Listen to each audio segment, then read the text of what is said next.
नगरी में हर चीज टकेसीर मिलती है, तो मैंने उसकी बात का विश्वास ना किया। बच्चा, ये कौन सी नगरी है और कौन है इसका राजा, जहाँ टके शेर ही भाजी है और टके ही शेर है खाजा? अंधेर नगरी चौपट राजा, टके शेर भाजी, टके शेर खाजा। तू तो बच्चा ऐसी नगरी में रहना उचित नहीं।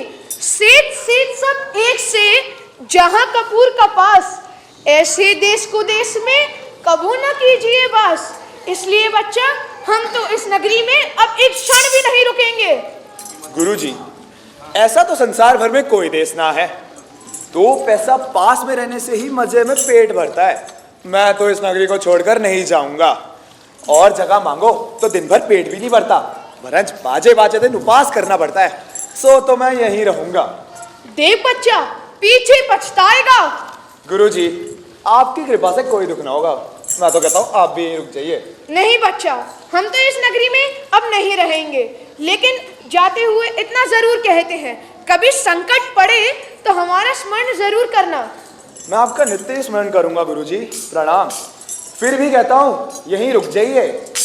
नारायण गुरुदेव गुरुदेव।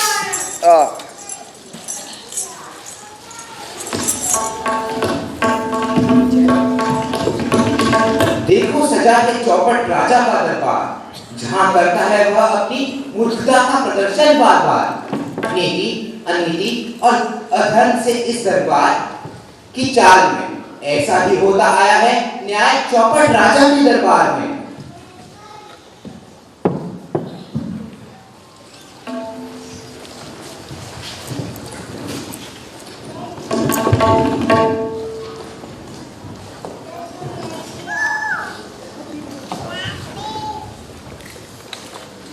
नृत्य शुरू किया जाए।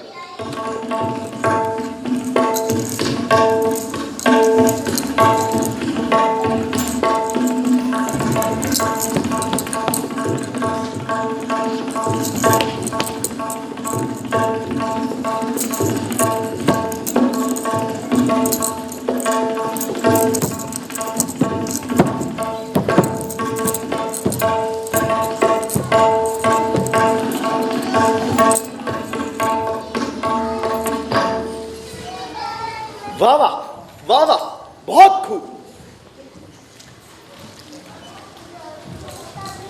हमारा सेवक कहाँ है? बताओ, हमारा सेवक कहाँ है?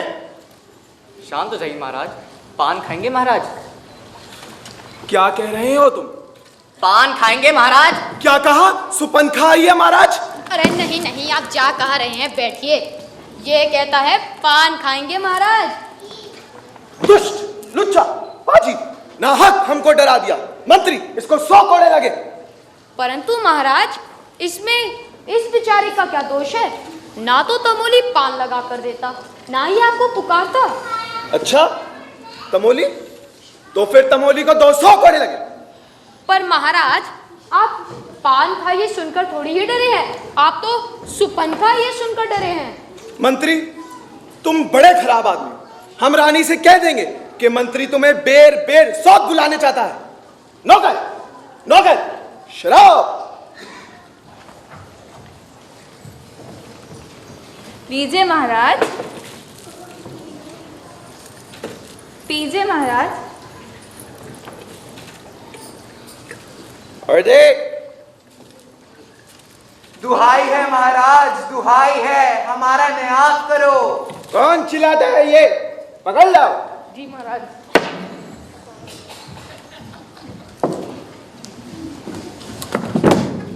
दुहाई है महाराज, दुहाई है, हमारा न्याय करो। चुप करो। तुम्हारा न्याय ऐसा होगा जैसे जम के यहाँ भी नहीं होता। बताओ क्या हुआ? महाराज, कल्लू बनिया की दीवार गिरी, सो हमारी बकरी उसके नीचे आ दबी। अच्छा, कल्लू बनिए की दीवार को पकड़ लाओ।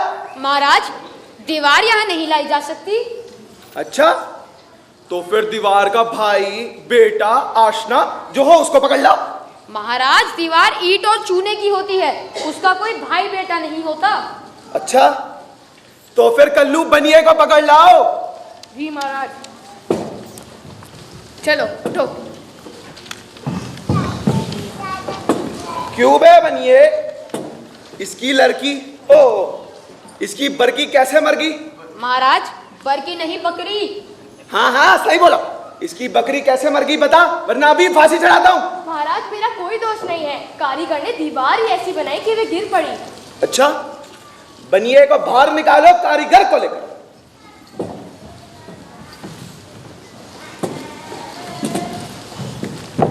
क्यों बे कारीगर, इसकी बकरी कैसे मर गई बता। महाराज मेरा कोई दोष नहीं, चूने वाले ने ही ऐसा गोदा बनाया कि दीवार गिर पड़ी। अच्छा, इसको बाहर निकालो, चूने वाले को लेकर। चलो। क्यों बे खैर सौपड़ी चूने वाले, इसकी कुबरी कैसे मर गई बता। महाराज मेरी कोई गलती नहीं है, भिश्ती ने ही चूने में पानी ढेर से डाल दिया। अच्छा, इसको बाहर निकालो, भिश्ती को लेकर, तुरंत लेकर आओ।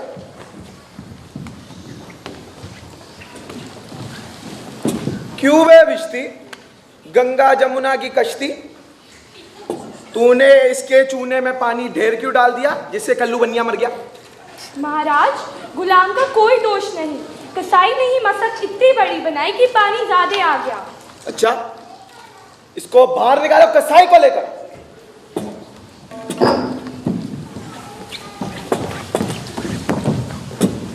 क्यों बे कसाई, मशक ऐसी क्यों बनाई कि दीवार लगाई और बकरी दबाई। महाराज मेरा कोई दोष नहीं, गडरिया ने टके से मेरे हाथ इतनी बड़ी भेड़ बेची कि उसकी मशक बड़ी बन गई। अच्छा, कसाई को बाहर निकालो, गडेरिया को लेकर आओ।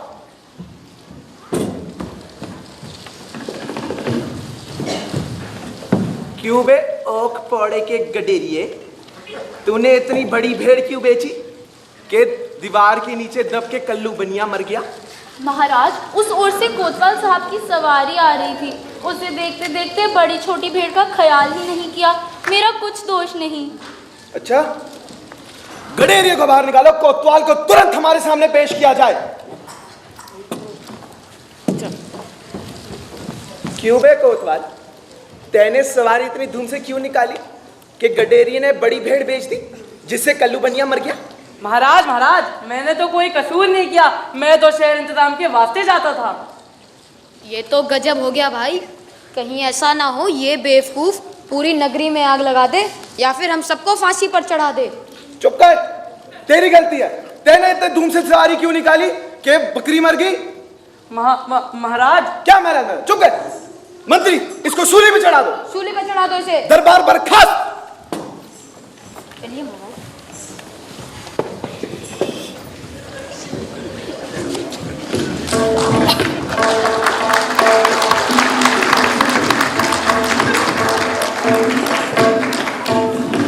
गुरु ने देखकर अधर्म का वास्ता शिष्य को खूब समझाया, पर शिष्य के सर स्वार्थ ऐसा हावी हुआ कि उसे कुछ समझ न आया। लालच की लीला कब तक चलती। एक दिन ऐसा आया, एक सिपाही राजा ने शिष्य को बुलवाया।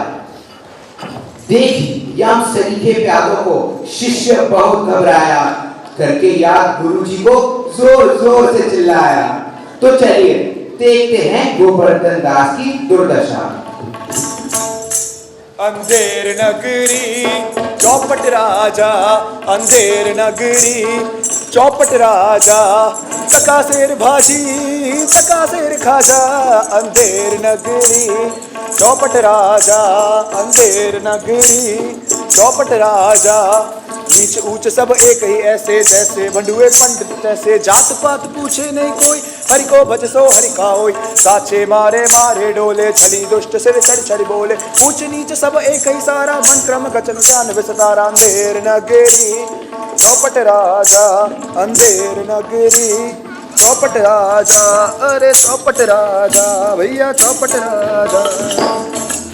वाह वाह वाह, क्या नगरी है भैया। आहा, आहा,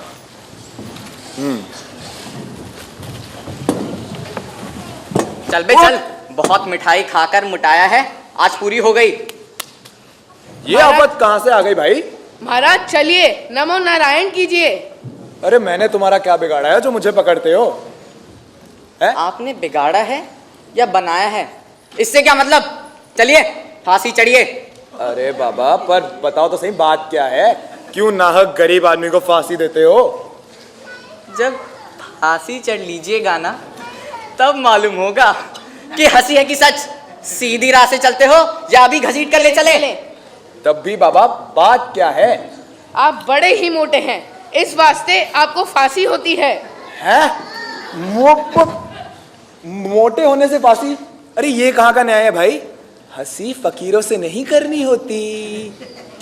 भगवान को जवाब राजा देगा। भगवान को जवाब क्या दोगे तुम? हमको क्या मतलब, हम हुक्मी बंदे हैं। चलो अब।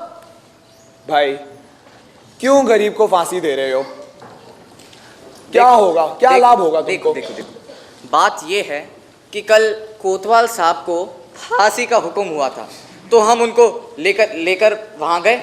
वहां पर वो फांसी का फंदा छोटा हुआ, क्योंकि वो दुबले हैं। इसलिए हमने अर्ज किया और इस पर ये हुक्म हुआ कि किसी मोटे बंदे को पकड़ लाए, इसलिए हम तुम्हें पकड़ने ले गए। आ जाओ, चलो। एक मिनट, इस नगर में और कोई मोटा आदमी नहीं जो मुझ गरीब को फांसी दे रहे हो? इसमें दो बात है, एक तो राजा के डर से कोई मोटाता ही नहीं, और दूसरा साधु महात्मा की ऐसी दुर्दशा है कि तुम्हें ही फांसी चढ़ाने ले जाते हैं। अरे भाई माफ कर दो, मत लेकर जाओ, मत लेकर जाओ। अरे दुहाई परमेश्वर की, मैं नाहक मारा जाता हूँ।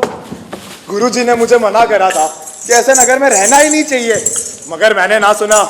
गुरुजी बचाओ, नाहक मारा जाता हूँ। गुरुजी!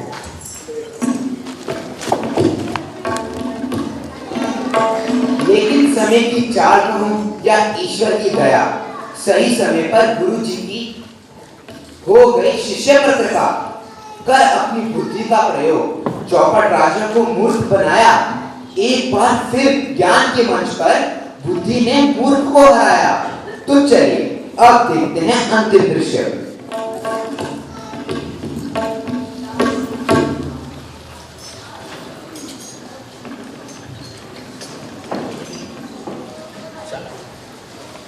अरे अरे अरे अरे मुझे फांसी देकर तुम लोगों को क्या लाभ होगा? मुझे छोड़ दो। अरे मुझ गरीब को फांसी दे रहे हैं, क्या मिलेगा तुम लोगों को? अबे चुप रहे, राजा का हुक्म भला कभी टल सकता है? ये तेरा आखिरी दम है, राम का नाम ले। शोर क्यों मचा रहा है? चुप रहे। मैंने गुरुजी का कहा ना माना, उसी का फल मुझे मिला। गुरुजी ने मुझे कहा था कि ऐसे नगर में रहना ही नहीं चाहिए, मगर मैं तो मंद बुद्धि, मैंने सुना ही नहीं। इस नगर का तो नाम ही अंधेर है, और राजा का तो नाम ही चौपट है। फिर बचने की कौन आशा है? गुरुजी बचाओ, मेरी रक्षा करो। गुरुजी कहाँ हो? गुरुजी! अरे गुरुजी! बच्चा गोवर्धन दास, यह तुम्हारी क्या दशा है? गुरुजी, दीवार के नीचे बकरी दब गई, इसलिए मुझे फांसी दे रहे हैं। मैंने तुम्हें पहले ही कहा था कि ऐसे नगर में रहना उचित नहीं, लेकिन तैने मेरा कहा ना सुना। गुरुजी, मैंने आपका कहा ना माना, उसी का फल मुझे भोगना पड़ा। गुरुजी, आपके सिवा मेरा कोई नहीं है, आपके सिवा और मेरा कोई नहीं, मेरी रक्षा करो गुरुजी। कोई बात नहीं बच्चा, सब सामर्थ्य है। तुम लोग तनिक किनारे हो जाओ, मुझे अपने शिष्य को अंतिम उपदेश देने दो। अगर तुम किनारे नहीं हुए तो तुम्हारा भला ना होगा। हम पीछे हट जाते हैं, आप बेशक उपदेश दीजिए। तब तो गुरुजी फांसी हम ही चढ़ेंगे। नहीं बच्चा, हमें चढ़ने दे। नहीं, हम चढ़ेंगे गुरुजी, फांसी तो हम ही चढ़ेंगे। अरे इतना समझाया, हम बूढ़े भाई, हमें जाने दे। अरे स्वर्ग जाने में बूढ़ा क्या जवान क्या, आप तो सिद्ध हैं, आपको गति है, गति से क्या, फांसी मैं चढ़ूंगा। भाई ये माजरा क्या है, कुछ बात समझ नहीं आ रही। सचमुच ये क्या गबड़ा है? ओए गुरुजी, चलो। है ये क्या गोलमाल है? महाराज, चेला कहता है कि मैं फांसी पे चढ़ूंगा और गुरु कहता है कि मैं चढ़ूंगा। कुछ बात समझ नहीं आ रही। बताइए बाबा जी, आप फांसी पे क्यों चढ़ना चाहते हैं? राजा, इस समय ऐसी सायत है, अर्थात ऐसी शुभ घड़ी है कि जो मरेगा सीधा बैकुंठ को जाएगा। फिर तो हम सब फांसी पर चढ़ेंगे। हमें तो हुक्म है भाई। हम चल लटकेंगे, हमारे सबब तो दीवार गिरी है। चुप रहो सारे, हम यहाँ के राजा है, हमारे होते हुए और कौन फांसी पे चढ़ सकता है और कौन बेखुंड जाएगा?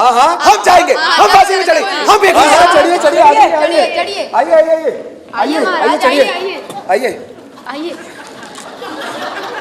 जहाँ न धर्म न बुद्धि, नहीं नीति न सुजन समाज, ते ऐसे आप पुहन से जैसे चौपट राज। अर्थात जिस राज्य में न बुद्धि हो, न नीति हो, न धर्म हो, उस राज्य का स्वयं ही नष्ट होना उचित है। धन्यवाद।